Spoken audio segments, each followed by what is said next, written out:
Parallel resistance की कन्फर्मेबिलिटी क्या है? अगर रेजिस्टेंस समांतर क्रम में जुड़े हैं, समांतर क्रम का मतलब इस तरीके से,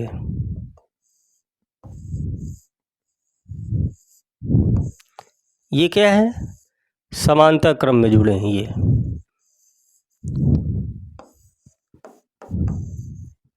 ये R1, ये R2, और समांतर क्रम होता क्या है? सभी प्रतिरोधों के पहले सिरे एक बिंदु से जुड़े होंगे और इस प्रतिरोध का दूसरा सिरा, इसका दूसरा, इसका किसी दूसरे बिंदु से जुड़े होंगे, तो ये सीरीज क्या कहलाता है? पैरेलल सीरीज होती है ये। और इसका फार्मूला होता है 1/R बराबर 1/R1 plus 1/R2 plus 1/R3।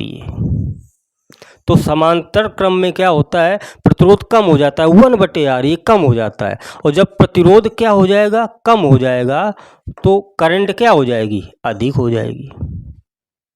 तो देखते हैं, तो रेजिस्टेंस बोले कि हम अलग अलग रास्ता देंगे, हम अलग अलग रास्ता देंगे ताकि करंट आराम से निकल जाए, ताकि करंट आराम से निकल जाए।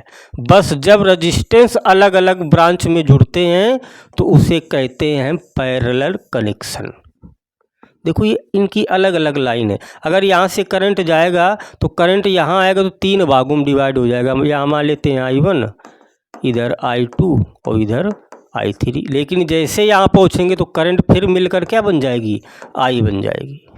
ये तो रास्ते ज़्यादा तो रेजिस्टेंस क्या हो जाता है? कम हो जाता है। देखो 3 रास्ताएं यहाँ पर ओपन हो गई, तो 3 रास्ताएं हो गई तो रेजिस्टेंस क्या हो गया? कम हो गया। ये तो रेजिस्टेंस कम तो करंट ज़्यादा। तो जब रेजिस्टेंस समांतर क्रम में जुड़े होते हैं तो ध्यान देना, उनका टोटल रेजिस्टेंस क्या हो जाता है? बहुत कम हो जाता है और धारा अधिक हो जाती है।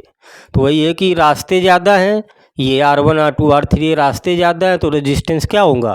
टोटल रेजिस्टेंस क्या हो जाएगा आपका? कम हो जाएगा। और जब रेजिस्टेंस कम हो जाएगा तो करंट क्या हो जाएगा? हाई हो जाएगा। कन्फर्मेबिलिटी क्या कि रास्ता जितना ज़्यादा मिलेगा करंट उतना तेज़ी से निकलेगा।